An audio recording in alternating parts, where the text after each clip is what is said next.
अन्वेषा और विराज बुरी तरह खौफ में थे। उनकी सांसें तेज तेज चल रही थी और मुंह से कुछ भी निकल नहीं पा रहा था। उसी वक्त रौनित भी उठकर उनके कमरे में पहुंचा और वहां पर अपनी बीवी का कटा हुआ सिर देखकर उसकी रूह कांप उठी। नंदिनी! और दूसरी तरफ स्नेहा बहुत ही खुश नजर आ रही थी। वो एक गोल घेरे में एक कुंड के सामने बैठी थी जिसके चारों ओर मोमबत्तियां चल रही थी। उसके हाथ में एक काला मुर्गा था जिसकी गर्दन उसने खचाक से काट डाली और उस मुर्गे का खून उसने कुंड के अंदर टपकाना शुरू कर दिया, जिससे कुंड की आग और ज्यादा भड़क गई।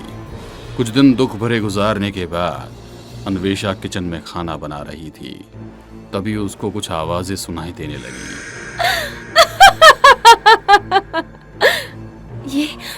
ये किसकी आवाज है? वो किचन से निकली तो उसने पाया कि हॉल में चिमनी के सामने लगी कुर्सी अपने आप हिल रही है। कौन है उस कुर्सी पर? अन्वेषा धीरे धीरे कुर्सी के पास पहुंची तो उसने पाया कि उस पर नंदिनी बैठी सो रही थी। मम्मी जी? कुछ दिन पहले उसकी चिता को आग दे दी गई थी और वही सासू माँ उसके सामने बैठी थी। ये देखकर अन्वेषा का दिमाग घूम रहा था। तभी अचानक से उसने अपनी आंखें खोली और अन्वेषा का हाथ कसकर पकड़ लिया। सासू माँ?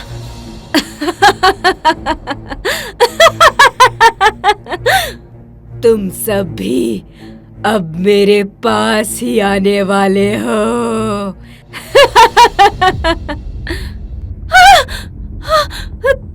अन्वेषा ने उससे अपना हाथ छुड़ाया और वहां से भागी। तभी उससे रोनित टकरा गया। क्या हुआ अन्वेषा बेटा? सासू माँ, तुम क्या कहना चाहती हो और इस तरह से चीख क्यों रही हो? और उस कुर्सी पर तो कोई भी नहीं है। ये सुनकर अन्वेषा ने वापस कुर्सी की तरफ देखा तो वो सचमुच खाली थी। अन्वेषा बेटा, लगता है नंदिनी की मौत से तुम्हारा माइंड भी डिस्टर्ब चल रहा है। जरूर तुम्हें कोई वहम हुआ होगा। अन्वेषा को कुछ समझ नहीं आया तो वो भी इस बात को वहम मानकर फिर से किचन में चली गई। उसने एक गिलास पानी पिया और फिर से खाना बनाने में लग गई। विराज बाइक से अपने घर को लौट रहा था। तभी उसे सड़क के किनारे एक औरत खड़ी नजर आई और जैसे ही वो उसके करीब पहुंचा तो पाया कि वो औरत कोई और नहीं बल्कि अन्वेषा है। उसे देखकर विराज ने हैरानी से पूछा, अन्वेषा, तुम यहाँ क्या कर रही हो? वो भी इतनी सज धज कर? तुम्हारा दिमाग खराब हो गया है क्या? इस पर अन्वेषा शरारती अंदाज में मुस्कुरा दी और तेजी से छम छम करती जंगल की तरफ भाग गई। अरे रुको, वहां कहां जा रही हो? विराज भी अब बाइक से उतरकर उसके पीछे भागा।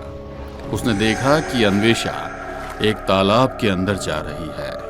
अन्वेषा, बाहर आ जाओ! अन्वेषा तालाब के अंदर उतर गई और पानी के अंदर समा गई। अन्वेषा! विराज जैसे ही तालाब के अंदर कूदा, तालाब का पानी खत्म हो गया और वो जमीन पर गिर गया। उसे ये देखकर बहुत हैरानी हुई कि अब वहां न कोई तालाब था और ना ही अन्वेषा। ये सब मेरे साथ क्या हो रहा है? तभी एक पेड़ से अन्वेषा उसके ऊपर कूदी, लेकिन इस वक्त वो बहुत ही डरावनी लग रही थी। उसकी आंखें लाल थी और पूरा शरीर नीला पड़ा हुआ था। बिखरे बाल हवा में लहरा रहे थे और उसकी लंबी जुबान मुंह के बाहर तक लटक रही थी। विराज ने उसको एक तरफ धकेल दिया और वहां से भाग गया।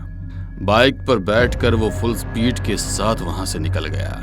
घर पर आने के बाद उसने अन्वेषा को सही सलामत पाया तो वो उसके गले लग गया।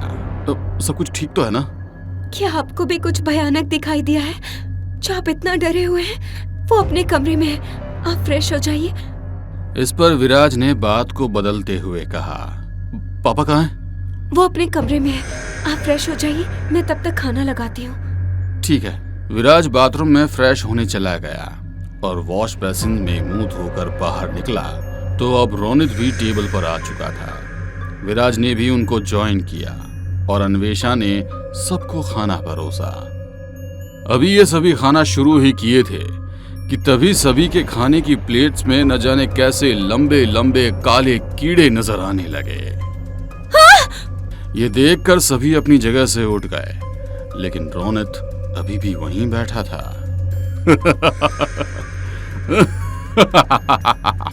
पापा, उसे छोड़ दीजिए, वो खाने में कीड़े हैं।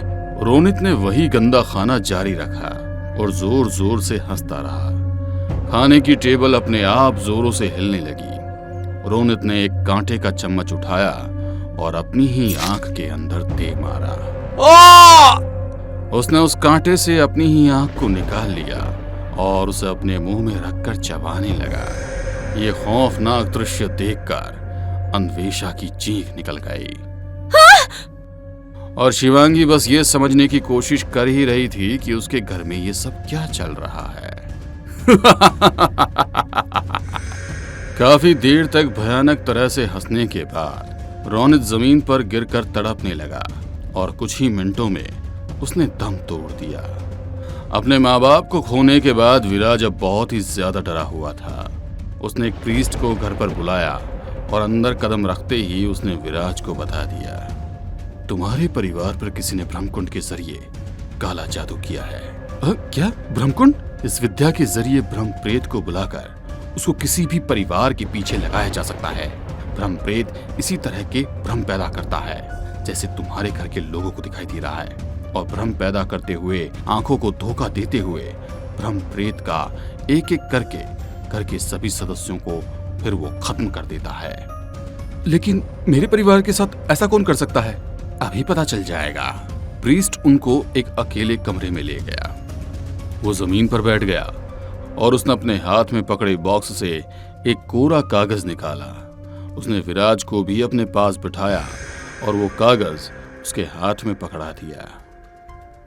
इस कागज को अपने चेहरे के करीब ले जाकर गौर से देखना, ये कहकर अब प्रीस्ट आंखें बंद किए मंत्र पढ़ने लगा और विराज उस कागज को गौर से देखने लगा। तभी उस कागज के अंदर कुछ पल के लिए उसे स्नेहा का चेहरा नजर आया। स्नेहा? ये स्नेहा कौन है विराज? अन्वेषा ने जोर देते हुए पूछा। अब विराज ने स्नेहा के बारे में अन्वेषा को सब कुछ सच सच बता दिया, जिसे सुनकर अन्वेषा ने विराज के एक थप्पड़ मारा। तुमने एक लड़की के दिल से खेलकर उसे तोड़ दिया, उसे छोड़ दिया। तुमको यही लगा होगा ना कि वो तुमको आसानी से भूल जाएगी। मुझे नहीं पता था कि वो ऐसा कुछ कर सकती है। प्यार में धोखा खाया आशिक या माशूका कुछ भी कर सकते हैं। तुम्हारी एक गलती की सजा हमारा पूरा परिवार भुगत रहा है। हमारी बच्ची छोटी सी उम्र में अंधी हो गई, माँ जी की जान चली गई और पापा की मौत भी हमने अपनी आंखों से देखी है। और अब भी ना जाने हमारे साथ आगे क्या होने वाला है, सिर्फ तुम्हारी वजह से। नहीं, मैं अब किसी को कुछ भी नहीं होने दूंगा। मैं अभी उसके घर जाकर अपनी गलती की माफी मांग लूंगा। अगर उसका घर पता है तो जल्दी करो, कहीं देर ना हो जाए। अब ये चारों स्नेहा के घर की तरफ निकल गए। जब ये वहां पहुंचे तो स्नेहा की माँ ने दरवाजा खोला। अरे विराज बेटा, तुम? माँ, स्नेहा कहाँ है? वो तो बस उसी अंधेरे कमरे में बैठी रहती है और सुबह होने पर ही बाहर आती है। ये सभी उस कमरे में पहुंचे तो स्नेहा अभी एक स्टार के बीच बैठी हुई थी और उसके सामने एक खून का भरा कटोरा रखा था। अरे वाह, मेरे महबूब आ गए। बड़े दिनों बाद तुमको देखा विराज। कहो, आज कैसे आना हुआ? विराज ने अपने घुटनों को जमीन पर टेका और हाथ जोड़कर गिड़गिड़ाया। स्नेहा, मैंने तुम्हारे साथ जो कुछ भी किया है वो सब गलत था। तुम्हारे दिल से खेलकर मैंने अच्छा नहीं किया, लेकिन उसके बदले तुमने मेरे पूरे परिवार को बर्बाद करके रख दिया। अब मैं मेरा और कोई नुकसान नहीं चाहता। मुझे माफ कर दो, मुझे माफ कर दो और ये सब रोक दो। नहीं, ये सब कभी नहीं रुकेगा। तुम्हारी बीवी और बेटी भी मारे जाएंगे, कोई नहीं बचेगा। तुम अपनी जिंदगी अकेले बिताओगे, बिल्कुल अकेले। नहीं, ऐसा मत करो। स्नेहा, मुझे पता है कि तुमने ब्रह्मकुंड के जरिए ब्रह्म प्रेत की उपासना करके ये काला जादू किया है। मुझे बताओ, वो कुंड कहाँ है जिसके जरिए तुमने ब्रह्म प्रेत को सिद्ध किया है? मैं उस कुंड के बारे में तुमको कभी नहीं बताऊंगी। कभी भी नहीं। ये कहते हुए स्नेहा ने अपने सामने रखा हुआ कटोरा उठाया और उसे अन्वेषा और शिवांगी के ऊपर उड़ेल दिया। वो खून जैसे ही उन दोनों के शरीर पर गिरा, वो दोनों वहां से अचानक गायब हो गई। अन्वेषा! कहाँ है मेरी अन्वेषा और शिवांगी? वो ब्रह्म प्रेत की दुनिया में है, जिंदा रही तो वापस आ जाएगी। शिवांगी और अन्वेषा अब एक वीरान सी जगह पर थे। चारों तरफ घना अंधेरा था और बड़े बड़े पेड़ थे। अन्वेषा खड़ी हुई और उसने शिवांगी को बेहोश देखा। उसके कहने पर शिवांगी ने आंख खोली और अपनी माँ को देखने लगी। माँ, शिवांगी, तुमको मैं दिखाई दे रही हूँ? तुम्हारी आंखें कैसे वापस आई बेटा? पता नहीं मम्मी, लेकिन अब मैं सब देख सकती हूँ। मेरी बच्ची। अन्वेषा ने उसको गले से लगा लिया। तभी उसको शिवांगी की आवाज काफी दूर से सुनाई दी। मम्मी, आप कहाँ हो? माँ जी, क्या आप मुझे सुन पा रही हैं? ये देखकर अन्वेषा के पैरों तले जमीन निकल गई। वो उस नकली शिवांगी से अलग हुई तो वो एक भयानक चुड़ैल में बदल गई। उसने अन्वेषा को एक थप्पड़ लगाया और जोर जोर से चिल्लाई। अन्वेषा ने अपने कानों पर हाथ रख लिए, लेकिन शिवांगी ने जैसे ही उसकी चीख सुनी तो शिवांगी भी शैतानी अवतार में आ गई। शिवांगी? अन्वेषा भागकर शिवांगी के पास पहुंची, लेकिन तभी शिवांगी ने अपनी मां पर ही हमले करना शुरू कर दिया। उसने अन्वेषा के मुंह पर तेज तेज पंजे मारे और फिर उसे बड़ी दूर तक फेंक दिया। आज तो मैं तेरे साथ मस्त होकर खेलूंगी। शिवांगी एक छलांग लगाकर पेड़ पर चढ़ गई और वहां से उसने एक नुकीली डंडी तोड़ ली। शिवांगी बेटा, तुमको क्या हो गया है? उसके बाद शिवांगी वापस से अन्वेषा पर कूदी और उस नकीली डंडी को अपनी मां की आंख में मारने ही वाली थी कि अन्वेषा ने उसका हाथ पकड़कर उसे रोक लिया। स्नेहा, मुझे बताओ कि वो कुंड तुमने कहाँ जला रखा है, वरना अन्वेषा और शिवांगी की जान भी चली जाएगी। मैं किसी को नहीं बताने वाली, जो करना है कर लो। स्नेहा की मां से अब विराज के आंसू नहीं देखे जा रहे थे, इसलिए उन्होंने अपनी चुप्पी तोड़ते हुए कहा, विराज बेटा, वो कुंड तीसरे कमरे में जल रहा है। नहीं मम्मी, ये आप ठीक नहीं कर रही हैं। ये सुनकर विराज तीसरे कमरे की तरफ भागा। उसके पीछे पृष्ठ भी हो लिया और स्नेहा भी वहां पहुंची। उस कमरे के अंदर कुंड में आग जल रही थी। उसे कुछ मत करना। स्नेहा पृष्ठ पर झपटी और उसने उसे रोक लिया, लेकिन तभी विराज ने उस कुंड में 2 लातें ऐसी मारी कि कुंड टूट गया और उसमें जल रही आग भी बुझ गई। नहीं! आग बुझते ही शिवांगी के अंदर से चुड़ैल निकल गई और ये दोनों अब उसी घर में वापस आ गए। मुझे माफ कर दो मम्मी, शायद मैंने आप पर हमला कर दिया था। कोई बात नहीं मेरी बच्ची, कोई बात नहीं।